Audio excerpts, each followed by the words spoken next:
Live from our 7 Tasmania studios, your nightly news with Kim Miller begins now. Good evening, everyone. Our top story tonight: disgruntled workers have taken to the doorstep of Southern Cross Care's head office over a controversial plan to scrap enrolled nurses. There's a serious concern from the state's nursing union that resident safety could be in jeopardy if the changes go ahead.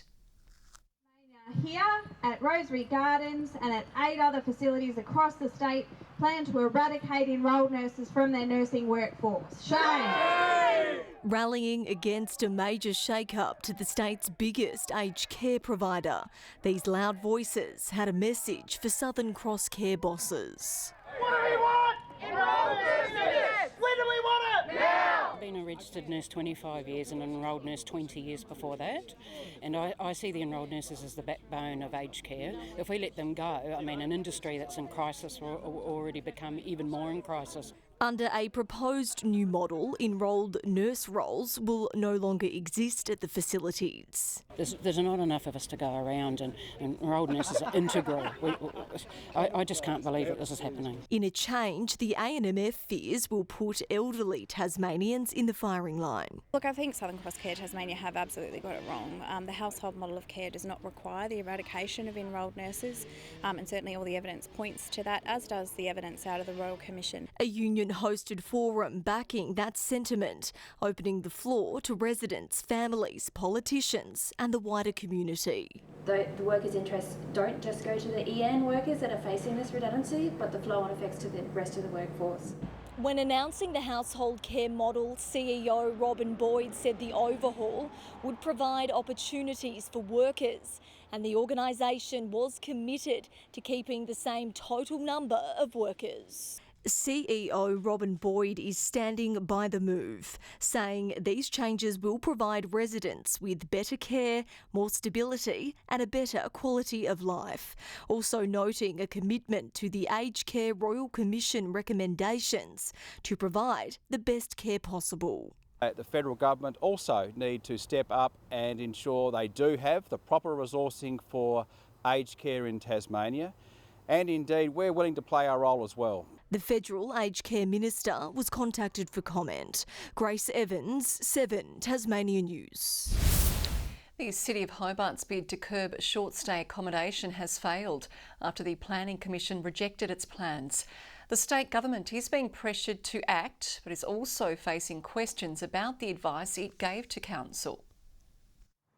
The door has been shut on Hobart City Council. Its bid to limit short-stay accommodation falling at the crucial hurdle, knocked back by the Planning Commission.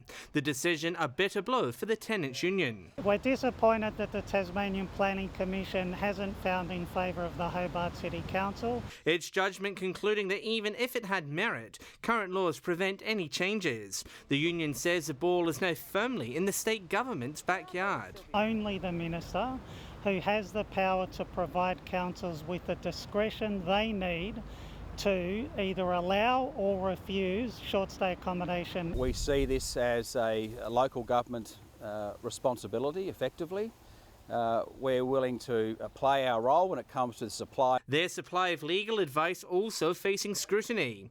Council's lawyers warned in November the advice given by the department was wrong. The current planning minister defended it at the time. So I've had a look at the advice and we're happy with it. The Tasmanian Planning Commission will resolve it. It's extremely concerning that the state government has provided advice to Hobart City Council, which 2 years down the track appears to have been a walk down a garden path. In a statement, Michael Ferguson says there are clear processes for councils to introduce local planning rules, and had the City of Hobart operated under the state planning scheme, this process would have been simpler.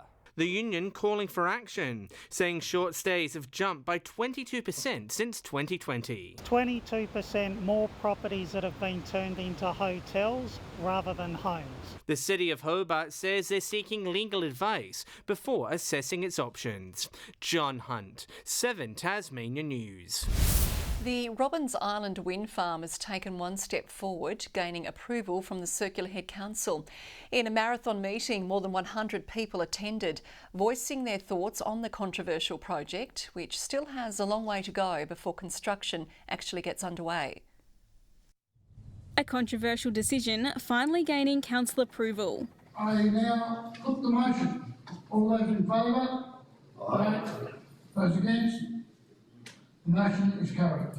The Robbins Island wind farm proposal passing a critical milestone 6 years in the making. I thought last night's meeting was a good meeting. 5 councillors voted in favour of the project, 1 against and 3 abstained from the vote. We welcome the decision. We say thanks to the Circular Head Council. The development causing such a stir in the Circular Head community, the meeting was moved to a bigger venue. The meeting was well represented by people. I think the numbers I heard were around 100. About half of those were very supportive. But not everyone is happy. This is the worst possible place in Tasmania.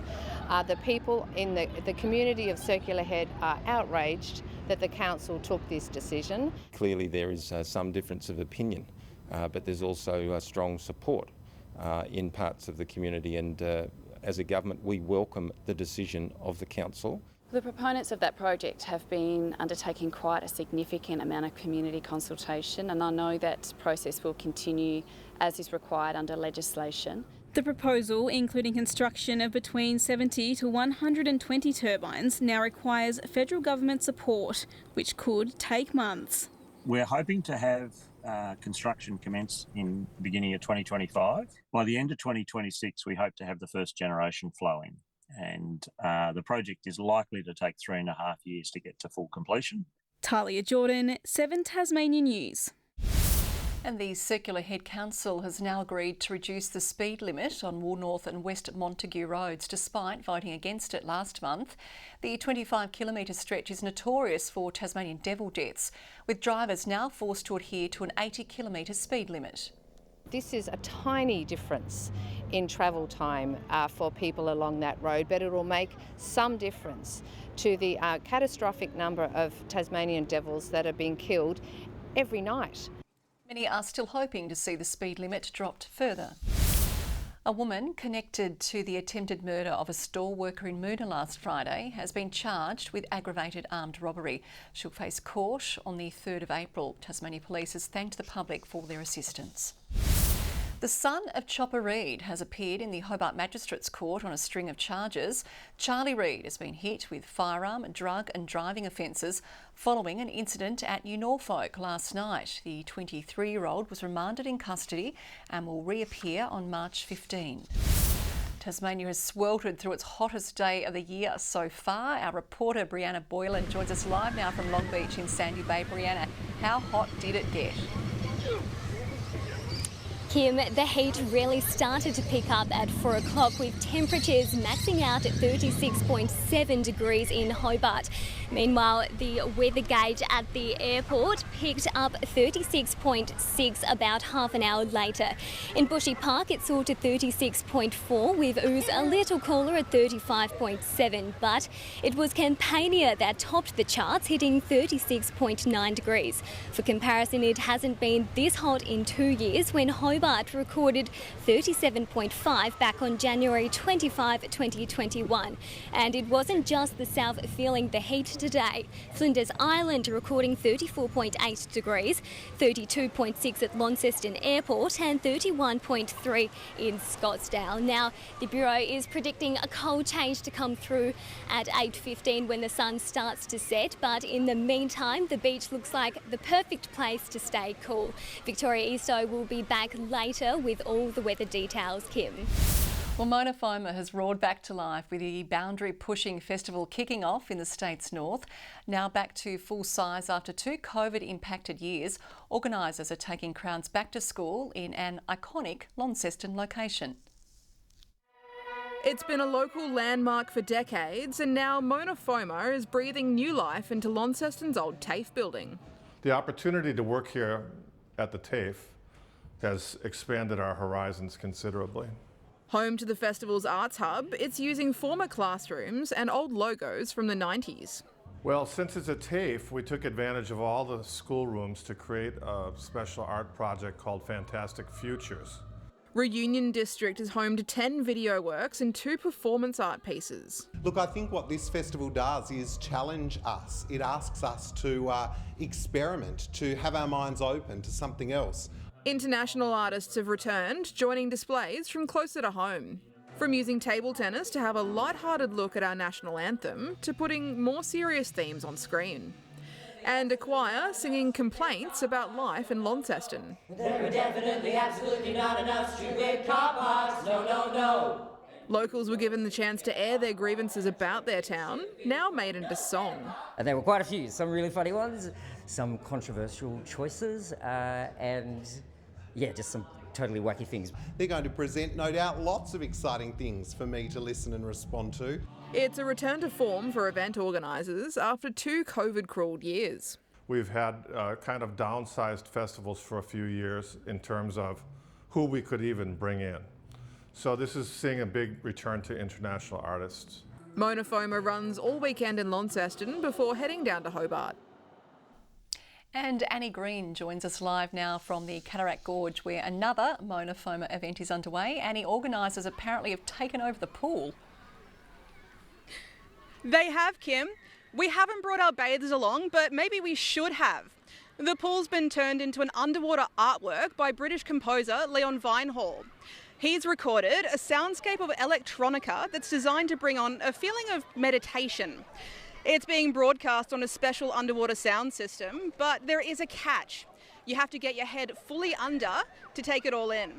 It's a slightly more low-key use of the space than in previous years, which has seen theatre performances as well as a block of ice suspended and melted above the pool. This free and very refreshing sounding event goes until Sunday. Kim? Okay, thank you very much, Annie. Fancy for getting your bathers. Federal Labor has come under fire after making significant cuts to Tasmania's black spots road safety funding.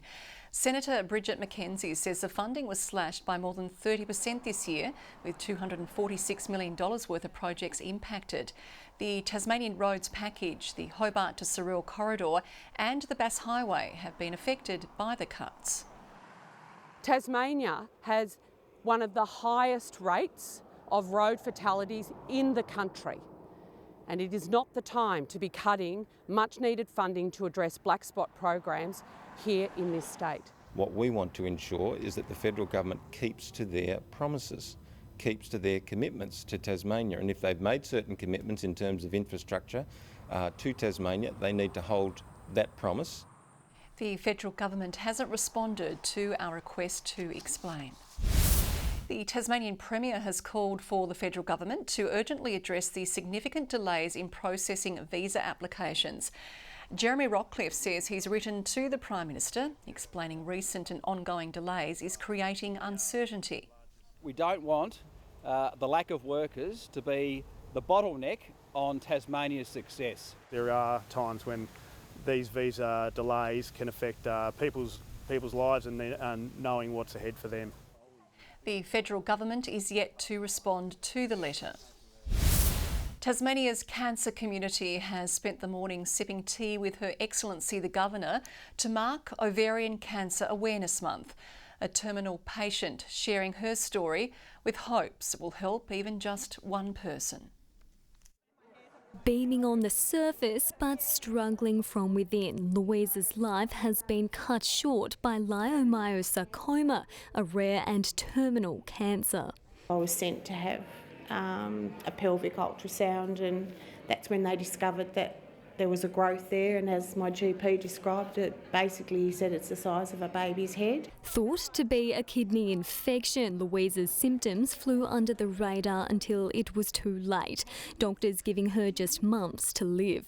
3 years later, and Louise is defying the odds, sharing a strong message with others. Nobody knows your own body like you. And even though you go, a doctor says, oh no, it's only this, and you still think, no, that's not right, you keep going back, you keep fighting. Tasmania's Governor also playing her part, hosting a high tea at Government House for the cancer community. Most people have family members or people they know who've suffered from cancer, so It's a very important cause. It's part of Rotary's Gynecological Cancer Project, raising awareness and money to combat the silent killer and connecting those with similar experiences. It's bringing a smile to their face. As I said, it can be an extremely lonely place, living with a cancer. Nearly 6,800 Australians were diagnosed with a gynecological cancer last year, specialists hoping for more funds to advance research. There's no screening tests for ovarian cancer, unfortunately, and there's no perfect test, so even CT scans and things won't always diagnose. The Tasman Bridge, Rest Point Casino and Launceston Town Hall will also light up till for the next week to mark Ovarian Cancer Awareness Month. Brianna Boylan, 7 Tasmania News. Tasmania's Police Association has used one of its major gatherings to call for more support for officers on the beat. The group also marking its 100th year at its biennial conference, with the Commissioner, Police Minister and Opposition Leader outlining their vision. Staffing levels remain a major concern, with the association calling for more work to be done to fill vacancies. The government has funded so many police officers, but there's a gap at any one time with 50 to 70 vacancies. So there's the funded level and the actual level, and we need to bring those together so we have maximum number of police out on the street. Police Minister Felix Ellis says his department continues to introduce new measures to protect officers' well-being, but Opposition Leader Rebecca White claims they've failed to deliver on their promises. One of Tasmania's biggest junior sporting organisations will soon offer children living with disability an opportunity to compete. Little Athletics Tasmania is purchasing racing wheelchairs, race runners and throwing chairs. It was made possible thanks to $5,000 from Hydro Tasmania's Community Grants program. Planning on making it available to schools with children with disability, also to Athletics Tasmania if they need it as well. Organisations are often run on a small budget and they're powered by volunteers, and so the difference that these grants can make is significant. All 3 of Tasmania's Little Athletics regions will have their own set of equipment. A Tasmanian-based modern technology hub will nearly double in size, with the state government supporting its Centre of Excellence. ReadyTech has been in Tasmania for more than 20 years and has more than 60 local customers and many more nationally. A centre of excellence and a hub based right here in Launceston that will deliver services not just to Tasmania and Australia but the rest of the world. And we build awesome software at ReadyTech, that's our focus, and we do that in a lot of different sectors. We do that in the justice sector, for example, where we build software for courts and tribunals to help them operate the justice sector more effectively. We build community engagement platforms. The funding is worth nearly $2 million. Award-winning stunt performers are set to tear up the tarmac at Launceston's Silverdome this weekend as Lifestyle Expo Big Boys Toys rolls into town. It's the first time the hooligans have brought their hotted-up Harleys to Tasmania. Burning rubber gets crowds going, and then when we do our wheelies, we've got titanium plates on the back, so there's a lot of sparks. Everyone seems to love that. Inside, crowds are being given a glimpse of high-performance vehicles never seen before in the state. We're going to rip the cover off tomorrow morning when the show opens, so be prepared to be overwhelmed. Boys Toys runs all weekend. The Jack Jumpers are now in the same position as this time last year, ready to sting in the NBL semi-finals decider. They surged home against New Zealand last night to win by 11 points, keeping their bid for a second grand finals appearance alive. It was a must-win game for the Jack Jumpers, and win they did. Taking an early opportunity, the White Ant jumped at the chance to add some points to the board. White now guarded by McDowell. White hangs and hits. In front of a loud and proud sold-out crowd. New Zealand's still tough competition, with import Barry Brown Jr. top scoring for the Breakers. But the Jack Jumpers' never-say-die attitude was clearly on display, with a tight contest in the second quarter. Tassie back the other way. Kenyon had the prayer in the opening term. Weeks has gone into second. Taking half-time to a tie at 42-all with a buzzer beater. Still neck and neck in the third, Tassie made teamwork the dream work. And here he is again. Take away for Doyle.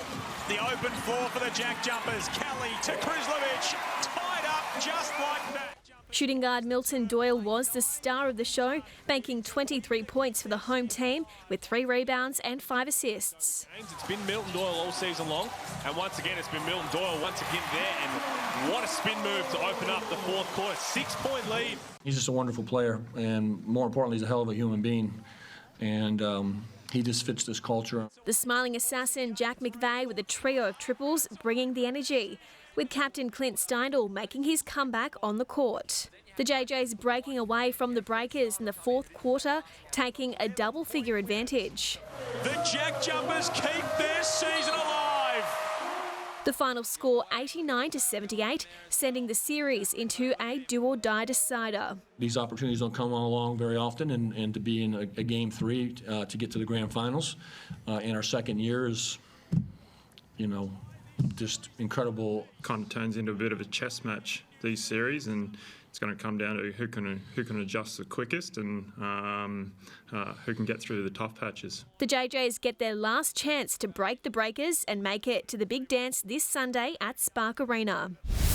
In-form Blues batsman Daniel Hughes put a damper on Tasmania's Marsh Cup finals hopes with a dominant display at North Sydney Oval last night. The birthday boy scored his 10th domestic one-day century to help New South Wales score a 102-run victory over the Tigers. It was also his 4th ton this season. Tasmania were all out for 189. Mac Wright top scored for the Tigers with 32.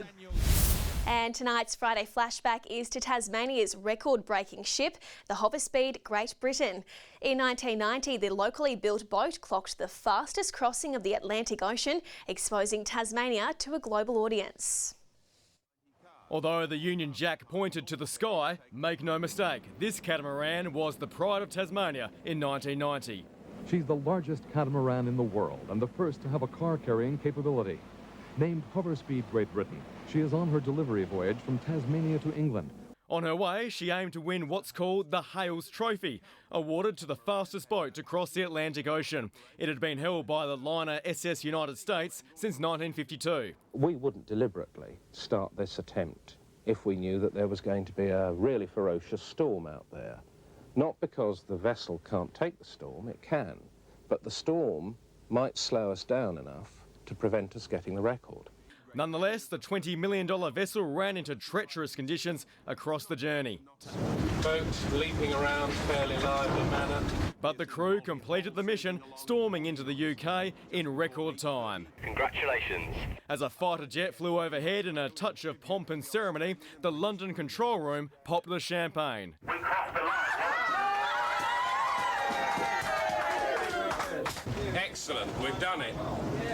Taking the Yanks to pieces. The boat beating the 38-year-old record by just under 3 hours. The time is 3 days, 7 hours, 53 minutes, 47 seconds and 20 hundredths.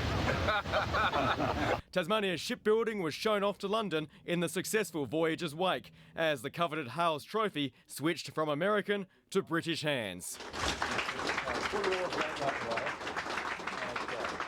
The enormous 1-metre high trophy is now in Incat's Hobart shipyard, while news choppers captured the vessel making her ceremonious return to Sydney to revel in her glory as one of the globe's finest ships. Tom Johnson, 7 Tasmania News. Good evening. Those temperatures certainly lived up to their expectations, with most of the state sweltering through a hot day. Hobart and Grove both the top at 36, Launceston 32, a top of 28 for Devonport, Burnie 27.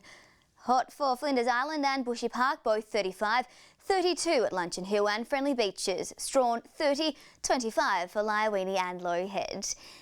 Areas of clear sky over the state today, with patches of convective cloud also sweeping across. And a cloud band is approaching the state's west coast while thunderstorms develop to the east. Extensive and thick cloud lies over northern Queensland. The rest of the country remains relatively cloud-free. Tomorrow, a cold front will approach the west before crossing the state throughout the day, bringing some cooler conditions, and a series of troughs lie over the mainland. Varying winds around the state, reaching up to 30 knots in the north during the afternoon and evening, swells increasing to 3 metres about the west and south.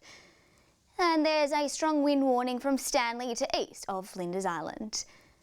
Showers developing in Hobart tomorrow with a top of 24, Medina at 19, a shower or two and a possible storm for Oatlands. Partly cloudy and 27 for Launceston, Devonport 25, a sunny morning for Liawini before a shower or two later in the day. Burnie mostly sunny and 23, showers increasing in Strawn, Marrawar 21. 23 in St Helens and showers and a possible storm for Swansea and Orford. And the UV will sit at a very high 8. Fine on Sunday, apart from some light showers about the west and far south. Monday, showers for the west, central plateau and south, mainly fine elsewhere. And fine on Tuesday with partly cloudy conditions for most of the state. Partly cloudy in Melbourne and Brisbane tomorrow. Sydney 31, sunny in Adelaide 35 in Broome. And a bit of a cool change in Hobart, 21 at the moment, Launceston 26, Devonport 22. Kim, have a lovely weekend. And you too, thanks Victoria. That is all your news for now. Louise is taking a night off, so McKenna will join you with the news tomorrow night. For now, on behalf of the entire team, it is good night.